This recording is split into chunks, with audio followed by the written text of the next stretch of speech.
आइए आज हम बात करते हैं हाइपरथायराइडिज्म की। तो देखिए हाइपरथायराइडिज्म हमको क्यों देखने को मिलता है, यही यहाँ पे हम बात करने वाले हैं। ठीक है, तो हाइपरथायराइडिज्म में हमको सिम्टम क्या क्या देखने को मिलते हैं, ये सब हम पिछली वीडियोस में बात करके आ चुके हैं। सारे सिम्टम हम बता दिए हैं, हाइपरथायराइडिज्म और हाइपोथायराइडिज्म सब हम बता दिए हैं, और हाइपोथायराइडिज्म के मैकेनिज्म और हाइपोथायराइडिज्म के कॉज वगैरह सब कंप्लीट हो गया। अब हमारा जो टॉपिक बचा है हाइपरथायराइडिज्म का, इस वजह से हम हाइपरथायराइडिज्म के जो कॉज हैं वो हम देखने वाले हैं। तो सबसे पहले हम most common cause of hyperthyroidism की बात करते हैं, और ये हमारा है ग्रेव्स डिजीज। ठीक, तो ग्रेव्स डिजीज की हम बात कर रहे हैं, और ग्रेव्स डिजीज को हम एक और चीज से रिलेट करके चलेंगे, और वो है हमारा हाशिमोटो थायराइडाइटिस की। ठीक है, तो हाशिमोटो थायराइडाइटिस देखिए हम पिछली वीडियो में बात करके आए थे कि ये हाइपोथायराइडिज्म कॉज करता है। दोनों में सिमिलरिटी क्या है और डिससिमिलरिटी क्या है हम दोनों बताते चलेंगे आपको, और आपका ये टॉपिक क्लियर रहेगा। तो देखिए सबसे पहले ग्रेव्स डिजीज होता क्या है, तो ग्रेव्स डिजीज में ना ये ऑटो एंटीबॉडी का फॉर्मेशन होता है, और ये ऑटो एंटीबॉडी क्या करती है, हमारी बॉडी के जो डिफरेंट टिश्यू है उस पे आके वर्क करती हैं। तो कहाँ कहाँ वर्क करती हैं उस हिसाब से हमको सिम्टम देखने को मिलते हैं। तो देखिए हम शुरू में ही बता दें, फिर यहाँ पे ये चीज हम फिर से दिखा देंगे। सबसे पहले देखिए ये जो ऑटो एंटीबॉडी बनती है, ये आके हमारा जो टीएसएच रिसेप्टर है ना, तो टीएसएच रिसेप्टर पे बाइंड कर लेती है और इस टीएसएच को ओवर स्टिमुलेट करती हैं। और जब टीएसएच को ओवर स्टिमुलेट करेंगी टीएसएच रिसेप्टर को, तो इस वजह से T3 और T4 का यानी थायराइड हार्मोन का प्रोडक्शन ज्यादा देखने को मिलेगा। इस वजह से हमको हाइपरथायराइडिज्म देखने को मिलता है ग्रेव्स डिजीज की कंडीशन में। जबकि हाशिमोटो थायराइडिज्म में बात किए थे कि यहाँ पे भी ऑटो एंटीबॉडी का फॉर्मेशन होता है, लेकिन ये इनहिबिटरी होती है। ठीक है, तो हाशिमोटो थायराइडिज्म में जो एंटीबॉडी बन रही थी ऑटो एंटीबॉडी, ये आके इस पे बाइंड कर रही थी कि इसको इनहिबिट कर दे रही थी, और यहाँ पे ग्रेव्स डिजीज में क्या होता है कि ये आके इसको ओवर स्टिमुलेट करते हैं। इस वजह से यहाँ पे हमको हाइपरथायराइडिज्म देखने को मिलता है।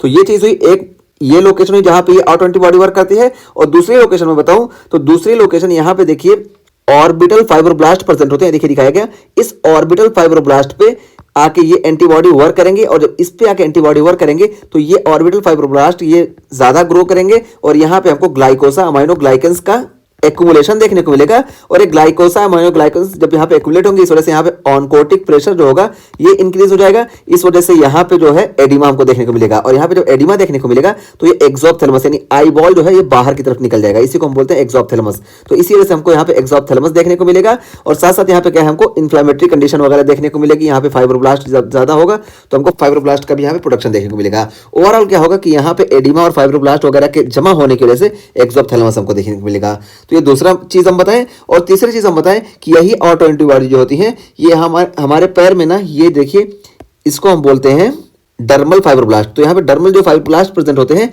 इस पे आके वर्क करती हैं। ठीक है, टिबिया के पास में, और यहाँ पे जब वर्क करती हैं तो यहाँ पे भी क्या करेंगे, ये इन्फ्लेमेशन और एडिमा कॉज कराएंगे, और इसको हम बोलते हैं पेरीटिबियल एडिमा। ठीक है, तो पेरीटिबियल एडिमा यहाँ पे हमको देखने को मिलता है।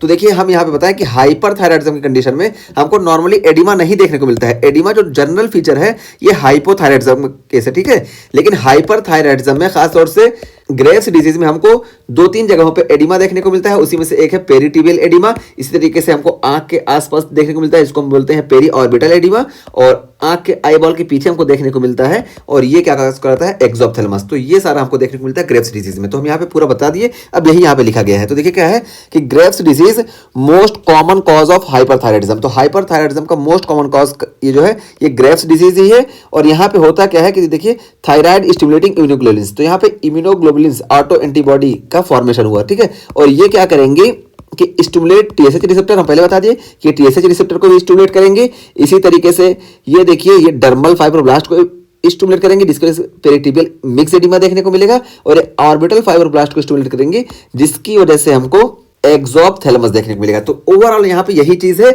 और यहाँ पे लाइन से हमको कंफ्यूज नहीं होना है। लाइन में यही चीज बताई गई, यही मैकेनिज्म बताया गया, एक बार हम इसको भी क्लियर कर देते हैं। तो देखिए यहाँ पे जो बताया गया कि IgG can cause transitional neonatal hyperthyroidism type 2 hypersensitive reaction. तो इसका मतलब ये बताया गया कि यहाँ पे जो एंटीबॉडी बन रही है ना, ये आईजीजी एंटीबॉडी होगी, और दूसरी बात ये कि ये जो होती है टाइप 2 हाइपरसेंसिटिव रिएक्शन होती है। और हमको मालूम है कि टाइप 2 हाइपरसेंसिटिविटी रिएक्शन में एंटीजन जो होता है ये फिक्स होता है, और एंटीबॉडी आके इसके अगेंस्ट वर्क करती है। तो यहाँ पे देखिए एंटीजन हमारे हर जगह फिक्स है। ठीक है, तो एंटीजन फिक्स है, एंटीबॉडी आके इसके अगेंस्ट वर्क कर रही है, इस वजह से ये टाइप 2 हाइपरसेंसिटिव रिएक्शन है, और ये टीएसएच रिसेप्टर को स्टिमुलेट कर रही है, इस वजह से यहाँ पे हमको हाइपरथायराइडिज्म देखने को मिलेगा। ये चीज हुई।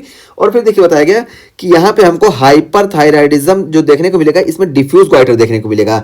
डिफ्यूज गोइटर क्यों देखने को मिलेगा, क्योंकि देखिए जो हमारी थायराइड ग्लैंड है ना, तो पूरे थायराइड ग्लैंड पे जितने भी टीएसएच रिसेप्टर है ना सब स्टिमुलेट होंगे, और जब सब स्टिमुलेट होंगे तो सारे में हमको जो है हाइपरट्रॉफी और हाइपरप्लेजिया देखने को मिलेगा पूरे में। तो इस वजह से हमको डिफ्यूज गोइटर देखने को मिलेगा, ठीक है। तो यहाँ पे जो हमको ग्रेव्स डिजीज कंडीशन में गोइटर देखने को मिलता है, ये डिफ्यूज गोइटर देखने को मिलेगा, यही यहाँ पे बताया गया।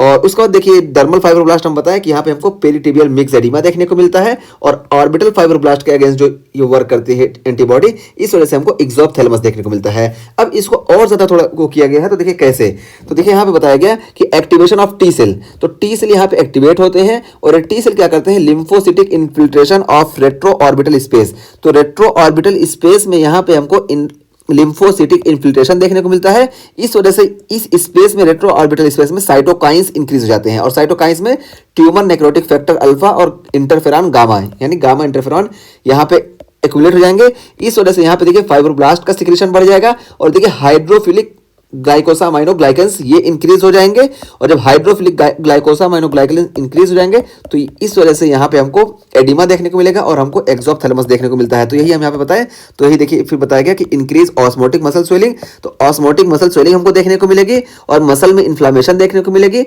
और एडिपोसाइट का काउंट जो होगा यहाँ पे इंक्रीज हो जाएगा। ओवरऑल देखिए यहाँ पे जो स्पेस था, ये सारी यहाँ पे सेल बढ़ जाएंगे, जिसकी वजह से हमको एक्सोप्थैलेमस देखने को मिलेगा। तो ये आप देखिए लास्ट में बता दिया कि एक्सोप्थैलेमस, तो ये पूरा मैकेनिज्म है, और हम यहाँ पे यही चीज़ बता दिए कि कैसे हमको एक्सोप्थैलेमस देखने को मिलता है। और उसके बाद फिर देखिए यहाँ पे बात किया गया एसोसिएशन की, तो देखिए ऑफन प्रेजेंट ड्यूरिंग स्ट्रेस, तो ये स्ट्रेस के टाइम पे हमको देखने को मिलता है, और स्ट्रेस जैसे यहाँ पे एग्जांपल दिया गया प्रेगनेंसी, तो प्रेगनेंसी के टाइम पे हमको ग्रेव्स डिजीज देखने को मिलती है। और इसी तरीके से इसके एसोसिएशन की बात की जा रही है, तो देखिए HLA-DR3 और HLA-B8 से ये एसोसिएट होता है, और देखिए HLA-DR3 और HLA-B8 से ही हमारा हाशिमोटो थायराइडाइटिस भी एसोसिएट होता है। इस वजह से हम बता रहे हैं कि ये सारी सिमिलरिटीज है, और बस फर्क क्या है कि यहाँ पे जो होती है एंटीबॉडी बनती है ग्रेव्स डिजीज में, ये स्टिमुलेट करती है रिसेप्टर को, जबकि हाशिमोटो थायराइडाइटिस में जो एंटीबॉडी बन रही थी वो इनहिबिट कर रही थी, और वो फॉलिकल को डिस्ट्रॉय कर रही थी, जबकि यहाँ पे हमको हाइपरप्लेजिया वगैरह देखने को मिलता है, ठीक।